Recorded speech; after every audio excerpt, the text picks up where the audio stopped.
এই হাতিটার খবর আমাদের কাছে মাসখানেকের আগে এই খবর ছিল। তো ফরেস্ট ডিপার্টমেন্টের সাথে যোগাযোগ করা গেলে আমরা যেহেতু খবরটা ছিল যে এই হাতিটা দীর্ঘদিন ধরে অসুস্থ ছিল, তারপরে ফরেস্ট ডিপার্টমেন্ট যে বক্তব্য যে তারা ওষুধ এবং ট্রিটমেন্টের ব্যবস্থা তারা জঙ্গলে করছে।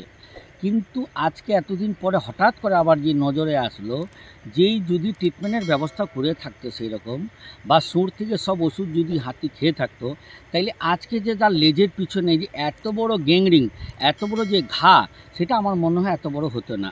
এখন সবথেকে বড় ব্যাপার, অনেকক্ষণ ধরে প্রায় 2 ঘন্টা ধরে আমি হাতিটাকে অবজার্ভ করে দেখছি যে জ্বালার জন্য সে মাটি নিয়ে তার পিঠে দিচ্ছে এবং জ্বালাটাকে মেটানোর জন্য, শরীরটাকে ঠান্ডা রাখার জন্য আপালচান নদীটাই কিন্তু একমাত্র তার ভরসা। পাশেই ঠিক আপালচান জঙ্গল, তার পাশে এগুলো গ্রামের চাষবাসের মানুষের জমি, আর এই নদীটা আপালচান নদী। তো এখানে দেখতেছি হাতিটা কিন্তু মানুষকে বোঝানোর চেষ্টা করছে যে আমার ট্রিটমেন্টের ব্যবস্থা করা হোক, কারণ আমার ট্রিটমেন্টের ব্যবস্থা না হলে কিন্তু আমাদের যেটা মনে হয় যে হাতিটা যখন তখন মারা যেতে পারে। আমরা করজোরে আমরা ফরেস্ট ডিপার্টমেন্টের কাছে অনুরোধ করছি অবিলম্বে এই হাতিটার ট্রিটমেন্টের ব্যবস্থা করা হোক, তাকে ট্যাঙ্কুলাইজ করে তার ভালো করে যদি গ্যাংরিংটাকে পরিষ্কার করে যদি তাকে ওষুধের ব্যবস্থা করা হয়, ট্রিটমেন্টের ব্যবস্থা করা হয়, তাহলে হাতিটা কোথাও না কোথাও জীবিত থাকবে। এই হাতিটা বেশ বয়স আছে, কিন্তু এটা মাকনা হাতি বলি আমরা, যেহেতু সাধারণত টাস্কার মাকনা হাতি বলি।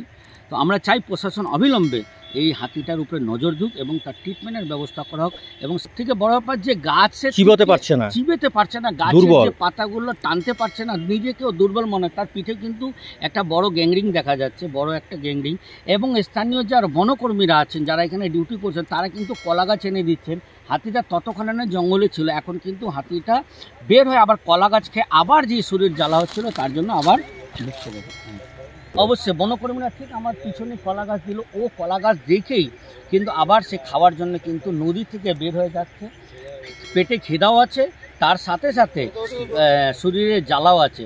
তার জন্য উনি এই হাতিটাকে অবিলম্বে ট্রিটমেন্টের ব্যবস্থা করার খুবই দরকার।